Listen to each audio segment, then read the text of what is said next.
Hello dear students, welcome to OP Stenography class. Be ready, dictation will start in 5 seconds. Start.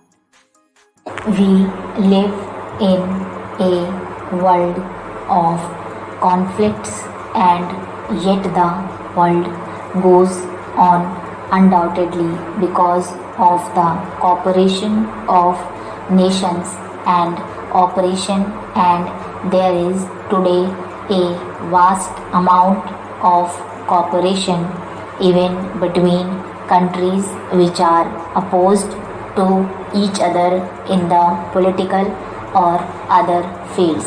Little is known or said about this cooperation that is going on, but a great deal is said about every point of conflict, and therefore the world is full of the idea that we live on the verge of disaster.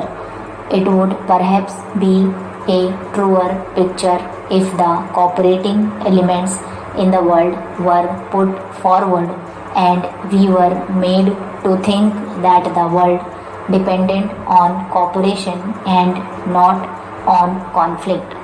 A proposal has been made by many persons to the effect that more attention should be directed to the cooperative ventures, especially for peace and in the interest of peace, so that more positive think may take place on this subject and people may realize that this cooperation is already taking place and can be extended.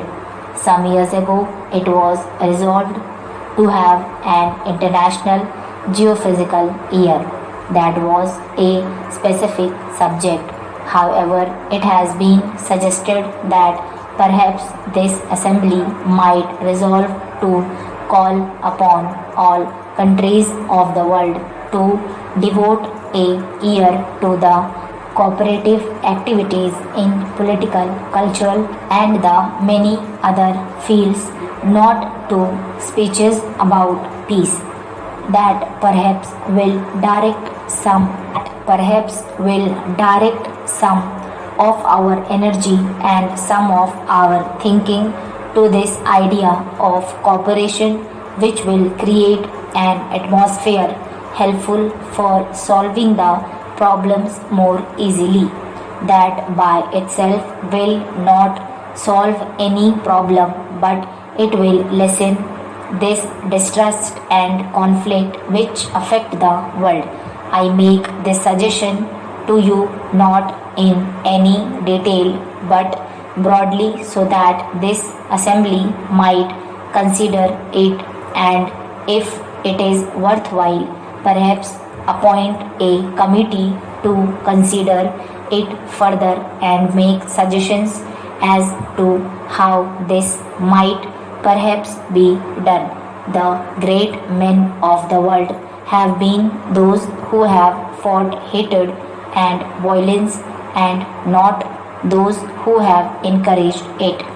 We have arrived at the stage when even in some worthwhile cause, hatred and violence have to be checked. This requires a new way of thinking, a new development of humanity. Possibly we are going through that process, and this very crisis will wake up the mind of man and direct it to this new way of thinking. What shall it profit the world if it conquers the materials ills and then commits suicide because it has not controlled its